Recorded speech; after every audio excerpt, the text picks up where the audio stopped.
Welcome back, everybody. Sorry for the delay. We were having technical difficulties, but we have found a very good solution and a unique solution.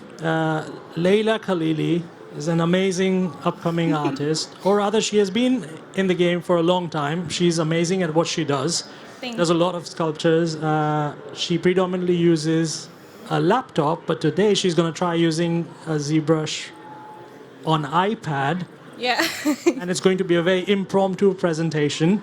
It's going to be a very interactive presentation, so we would want the audience to be involved, ask her questions while she's doing all the sculpt stuff, help her if she's stuck. She won't be because she's amazing at what she does. She's been exploring and trying a lot of things. I'll let her take us through a presentation, and we'll be here to support you. Thank you. Thank you, Karan. Thank you for having me here. So, hello everyone. My name is Leila. I'm a digital sculptor, and I started digital sculpting like almost 3 years ago. I'm originally a practicing architect, but I quit my job as an architect 3 years ago in 2021, and I started to follow my passion for sculpting. And here today I'm going to talk about miniature industry and the process of my work, like how I process working with miniatures, and yeah. So what is miniature industry? To me, actually, miniature industry is producing resin figures, printed and sometimes casted. And yeah, the final product is always a miniature in a size between 30 to like 120 millimeters. It's different for what purpose you're preparing your file. And here you can see some examples of miniatures already done by great masters. These people are the ones that I inspired and I learned from only by watching their artwork online. And I kind of, convinced myself that, okay, I can learn from them. Like in case of Alex, I learned directly from.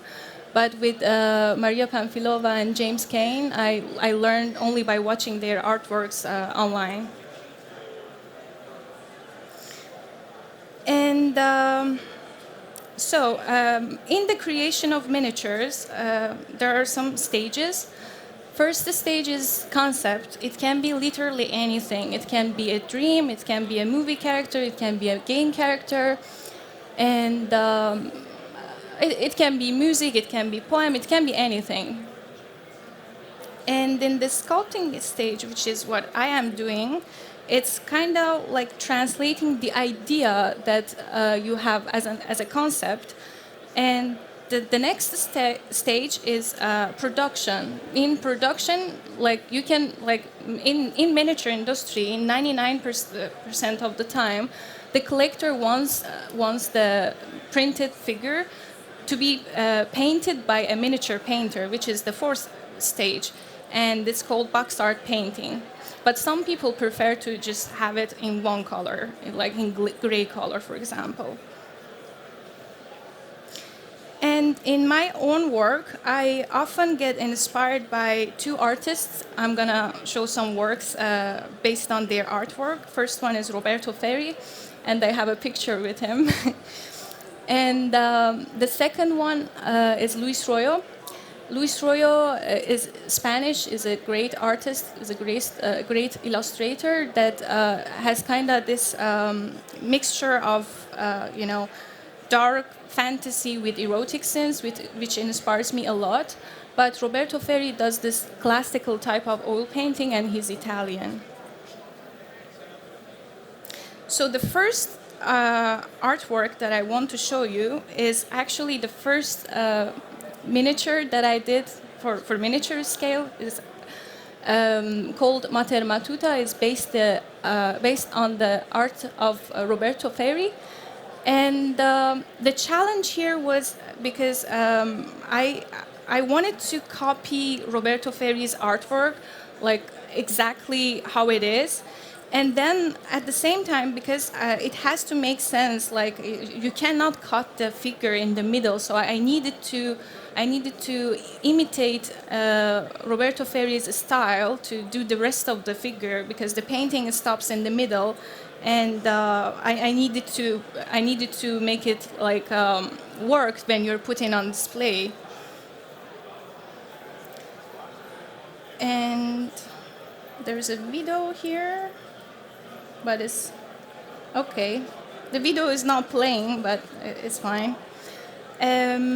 Mater Matuta won some golds and special award in Monte San Savino, which is the most prestigious miniature event in Italy. And yeah, I think I was lucky to win it. The second artwork, which is still based on the art of Roberto Ferri, is called Il bacio di Dante. In English, it means the kiss of Dante. And the challenge here was still the same. I wanted to copy, but here, because of the drapery, because I really wanted to make the folds as close as possible to the original oil painting, I think it was challenging to do the drapery. But the other challenge is that, like, the arm of Dante was not actually reaching the waist of the woman. And for that reason, I tried to ask my friends to do the posing. And I tried many times, but it didn't work, because it's always difficult when you're translating 2D to 3D, because it has to work from different angles. It's not like only one angle. It works perfectly for 2D, but then in 3D, it needs to make sense from every angle. And the reason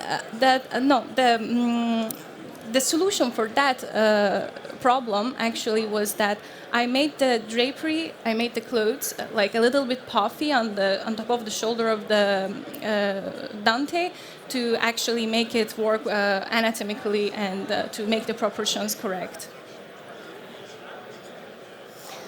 Also, this piece won some golds. This time with my miniature painter friend Moses Yao, which is a great artist and he's very talented. He painted, like, the picture on the left is the printed version, and the other picture on the right is printed and painted by Moses. Here we have another video which I cannot play. Okay, we'll talk about Saint John is still based on the art of Roberto Ferri. And this one was collaborated with my friend Hadi Karimi. He's a portrait artist. He's a great, talented artist. And here I wanted to make two versions of Saint John. I wanted to make it both printable, and also I wanted to give the file to Hadi to do the rendering, grooming, texturing, and all that technical stuff needed to work actually. So I have two versions. Again, I cannot play the videos, and yeah. There is this printed version here with the sculpted hair, and the other one, which is a screenshot in Maya, is with the X-Gen hair, and is like with the thin, actually, because for printing you need to make the file printable. So for the drapery, for the cloth, I needed to make it thicker for printing and thin for the texturing. And for this one, I was still lucky again to win a gold medal in sculpting, master sculpting degree in a miniature festival a few months ago in Poland. So moving on from Roberto Ferri, this one is based on the art of Luis Royo.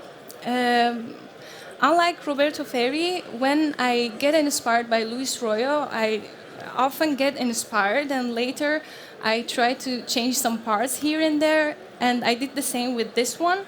It's not like an exact copy of the original illustration, but I changed some parts, and also the other pieces I got them printed. But with this one, it's just poly painted and rendered, poly paint in ZBrush and rendered in Maya.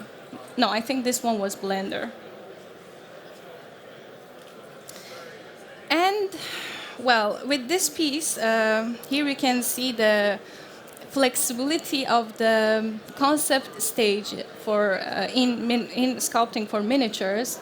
So this one is my own creation. Sometimes I have clients, friends asking me to, to do something based on my own imaginations. And this one was a commission by a friend of mine who asked me to sculpt an underwater dancer, but he gave me full freedom to do whatever pose I want with the clothes. Like, he gave me full freedom to be creative, actually.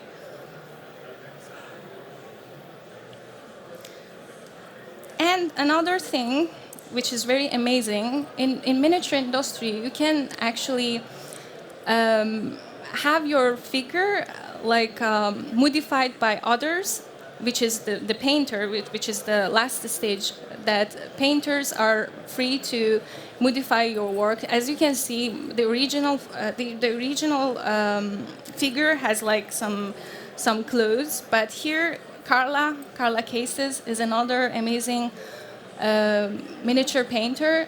She is very creative. She removed the cloth and she put a chain, and she painted it amazingly. And the last piece that I want to show you is called Saksa. As I told you, you can get inspired by anything. For this one, I got inspired by a movie character.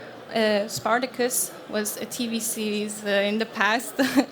And I think 10 years ago, I got inspired by one of the characters, and I made this very terrible pencil drawing in my young age.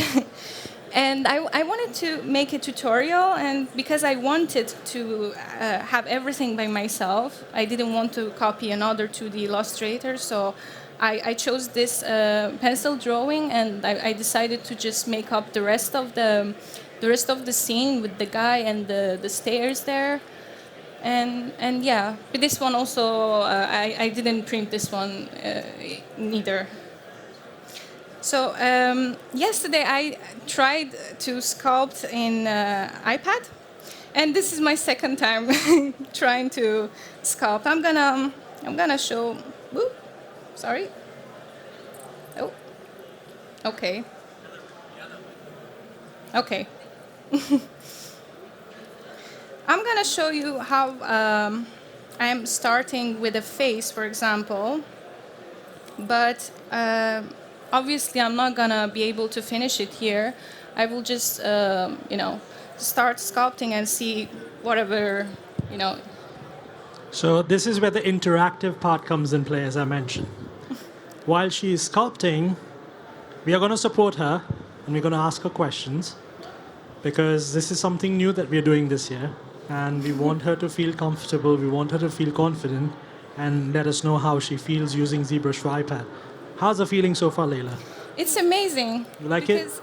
Yeah, I really love it because I travel a lot, and it helps me to have ZBrush with me all the time, wherever I go. Like, I can be on the airplane, I can be on a bus, I can be at my couch, at the hotel on my couch, and just relaxing and sculpting. It's really amazing. Yeah, I'm really loving it. Okay, that's good to know. I'll let you start on and crack on with it. So I usually start with head planes and ZBrush, and I start to just make the edges soft a little bit, like softening the edges to get a better shape.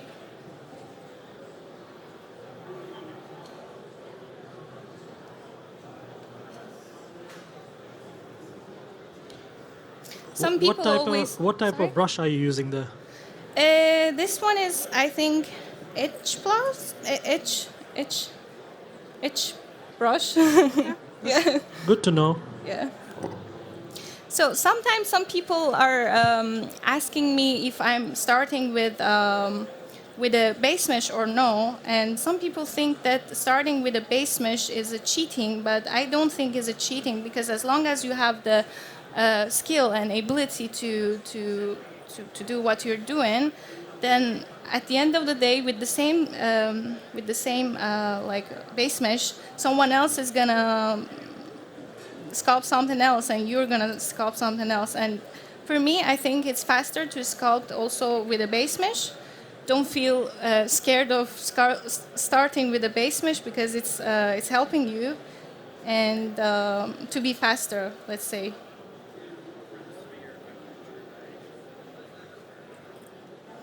Okay, how do you? Okay. Ooh.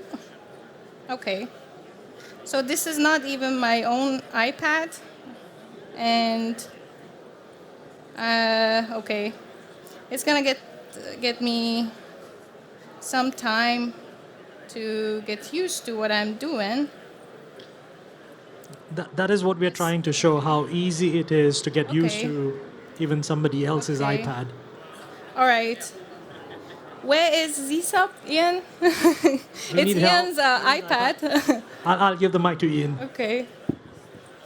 So you want to subdivide? Yeah, if you can, please. So down at the bottom on the right-hand side, there's a plus button. Down at the bottom of the toolbar. Here, okay, all right. Boom. And you can subdivide from there.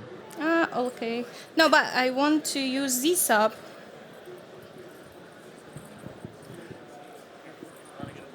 Okay, perfect. So Z sub is going to be subtracted right here. That's That's going okay. to be not this button. That's your space bar. This one Okay. is subtract and pause. So you literally just press that and you can cut. Okay. All right, okay.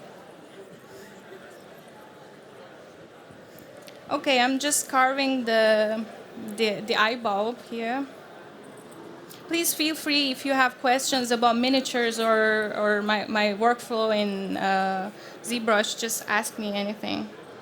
Because sometimes, for me, it's difficult when I'm sculpting and talking at the same time. If you have questions, yeah, please. What's your thought process when you're starting from the space station? Are you trying to find the skull, or are you just blocking out? Well, that's a good question, actually, because you don't really need to know exactly the facial structure's name or like anatomically what kind of structure is going on, like by detail in anatomy.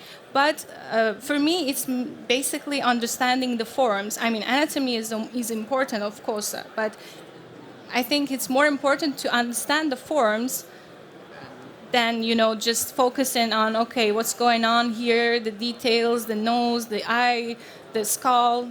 I think for me, it's basically starting with forms.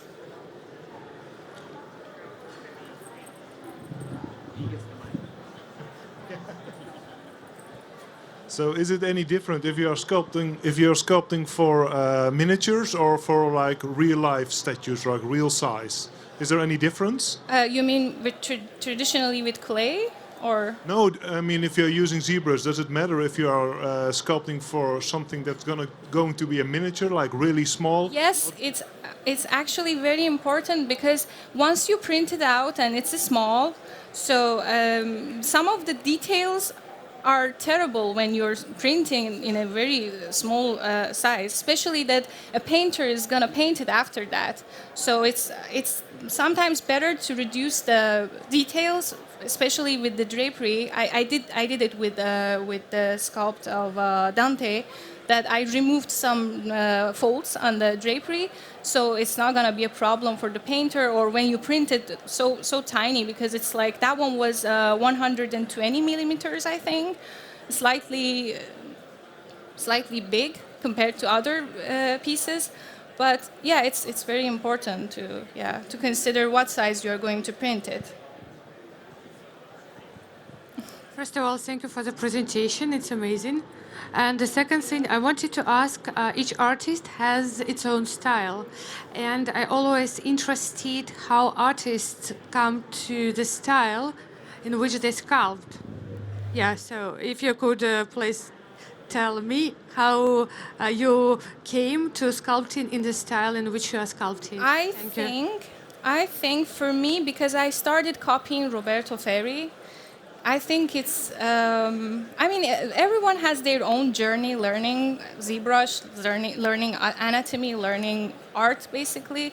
I never went to art school. I learned basically following online resources, and also I learned like by watching other artists. For example, if you watch me sculpting here, maybe it's sometimes boring, but then watching other artists sculpting makes you realize that you're doing it different than the other artist, and it makes you learn, you know, somehow how they are working, their process.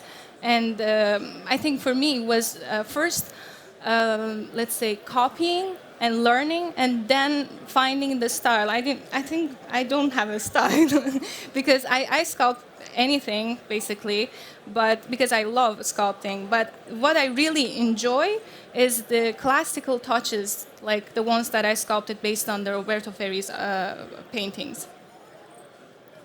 Thank you. You have been using ZBrush on desktop a lot, predominantly. That's what you use. I cannot hear you very well, sorry. I'll come closer to you. You have been using ZBrush on desktop, Yeah, and right now you're using iPad. yeah.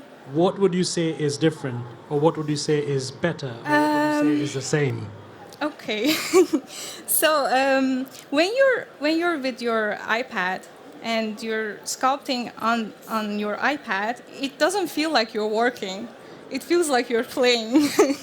So it's more relaxing. It's like making you feel like you're having fun. And actually, I think it helps you to be more creative because you don't put yourself in a box that, okay, I have to finish this project, I have this deadline, and you want to be creative. You want to just create stuff.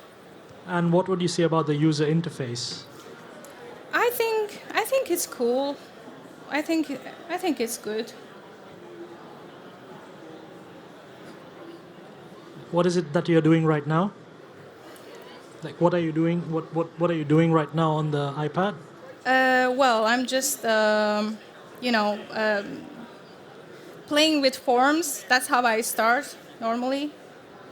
I play around until I find the right shapes. I mean, you should always have the reference, and better to always have the reference of real people, real models. Don't make this mistake that I'm making now. I'm totally like sculpting from imagination. I mean, that's also fine, but at the end of the day, you need to check everything. Like, you need to check. Because I always make this mistake that when I'm sculpting without watching at references, I'm sculpting a self-portrait. Yeah.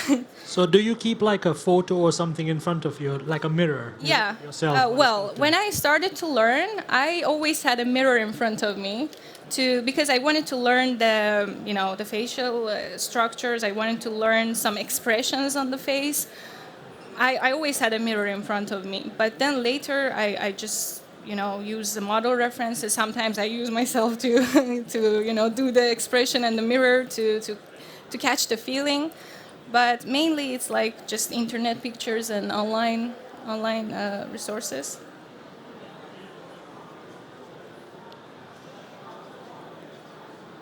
I sculpted an elf yesterday, and this is literally my second time sculpting in Ian's iPad.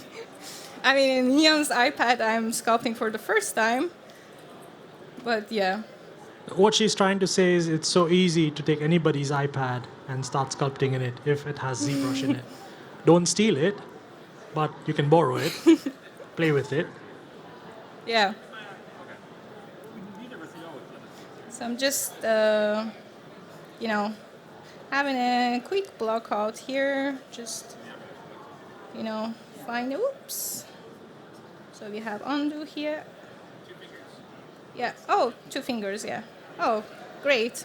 Some of the things I'm learning right now, right here. It's that easy to learn. Yeah, of course.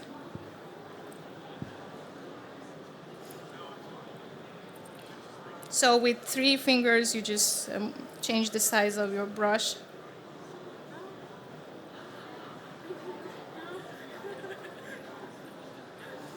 Please keep asking me questions.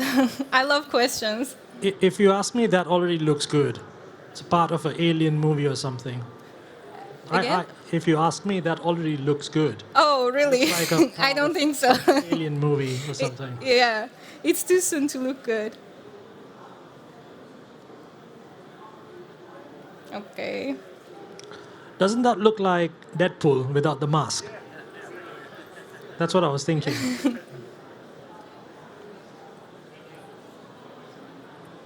Yeah, so actually I was thinking to sculpt something else with my own tablet, but it seems like I had problem with the tablet.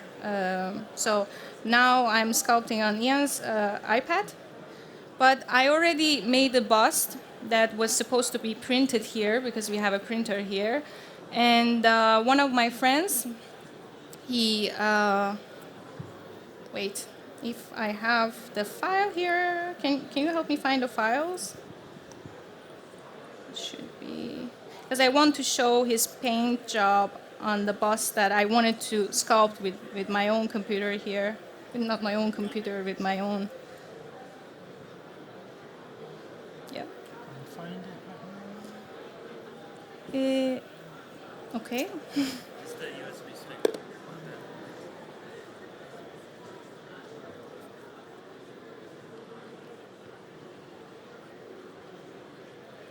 Was this the USB drive? Yeah, yeah.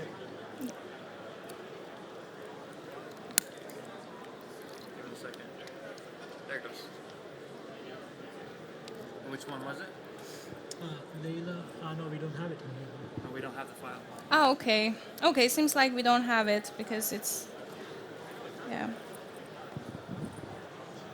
So yeah, I asked him. He's Moses Yao, the one who painted the Dante's figure, and I asked him to actually paint the figure because I wanted to show you the process of making a figure for miniatures. I wanted to show you the final piece, how it's gonna look at the end. But yeah, I think I wasn't lucky today enough.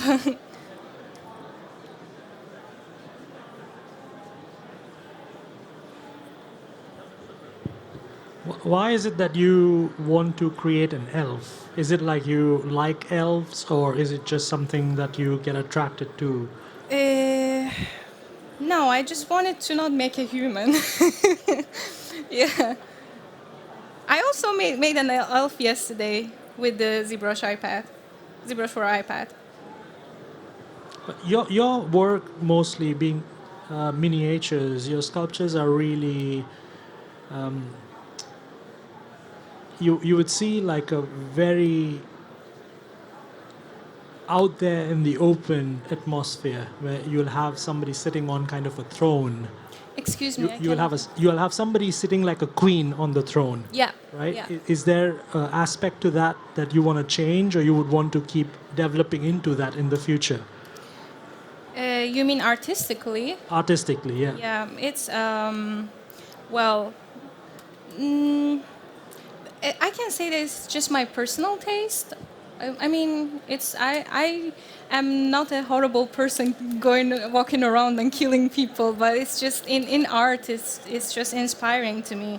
You can see that I have a lot of dark, dead people in my artworks, but it's just a personal taste, I think.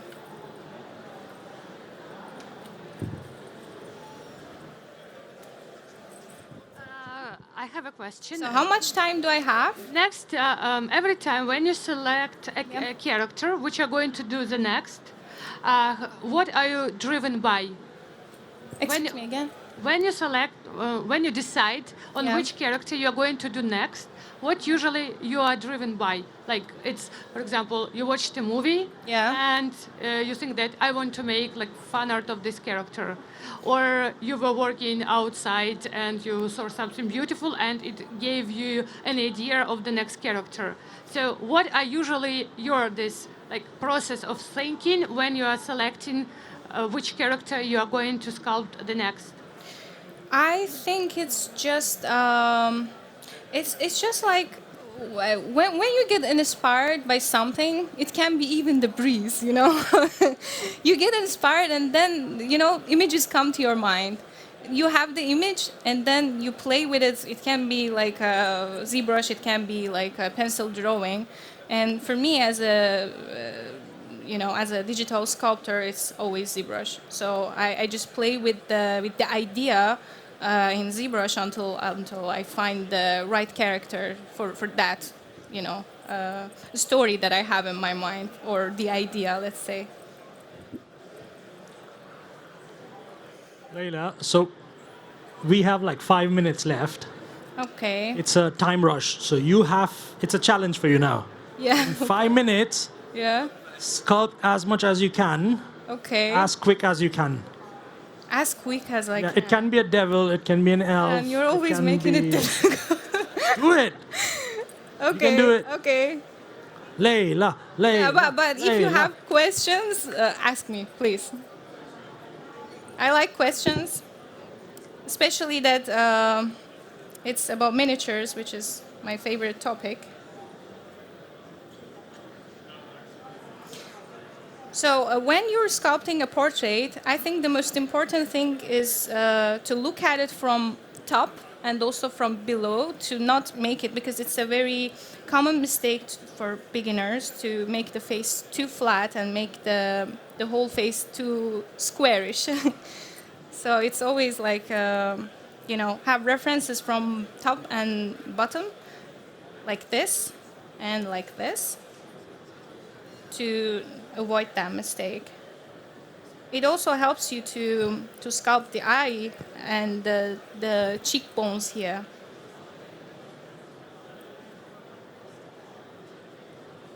Ooh.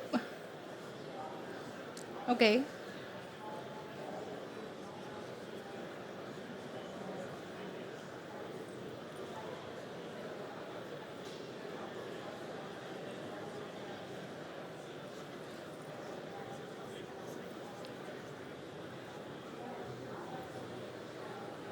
And another thing that when I sculpt a face, I don't use Dynamesh a lot at the beginning, because it's ruining everything. I just make the initial block out, and once I feel like everything is there, the proportions, the not details, but the generic things, the generic forms are there, so I can add details to that. I sometimes use Dynamesh in that stage, and sometimes I use Sculptress. I use it a lot. I know some artists don't do that, but for me, because I try to treat the mesh as if it's like a real clay, to make it look like more like a sculpture, I usually use Sculptress.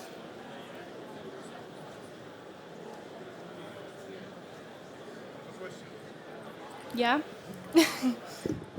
Does ZBrush on the iPad respond just as fast as on the desktop for you?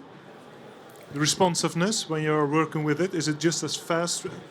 Yes, it's as fast as a computer. Yeah.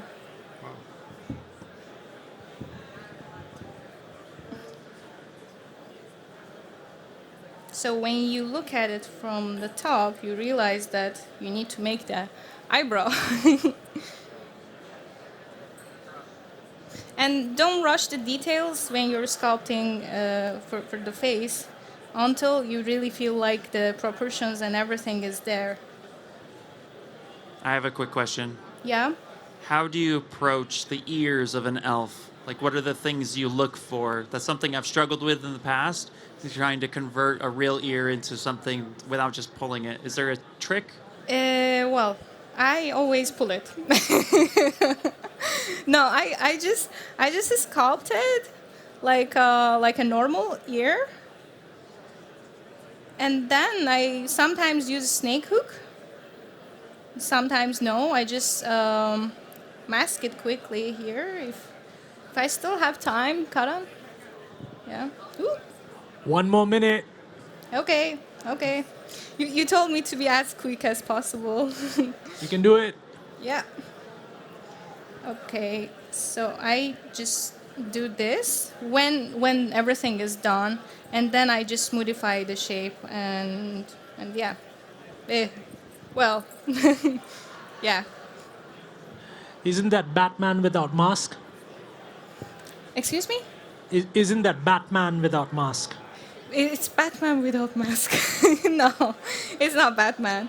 It's just I don't know. It's a very early elf. Yeah. I like elves.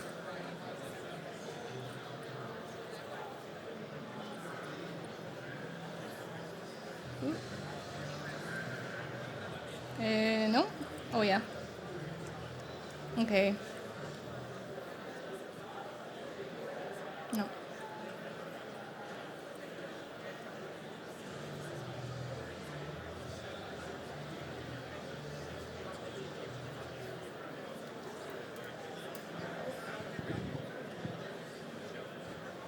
Just move.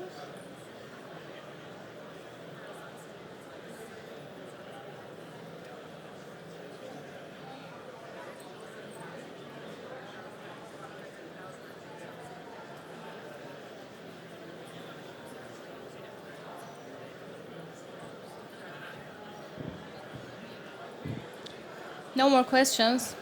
And that is it, Leila. It's done. Almost there. Almost Well, there. We are at time for now. You Yeah. can keep sculpting. Yeah. You can send us the final results. We can post it somewhere. Yeah. Okay. If anybody has any questions regarding ZBrush for iPad, please reach out to the Maxon training team who's here. We also have the test for ZBrush for iPad here. You can come and try it.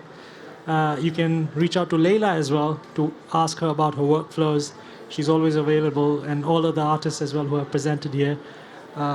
We will end this presentation here for now. We'll be back with Eva Kremers in next 15 minutes. You can also scan the QR code for a chance of winning Maxon 1 license. And we will see you in 15 minutes. Thank you.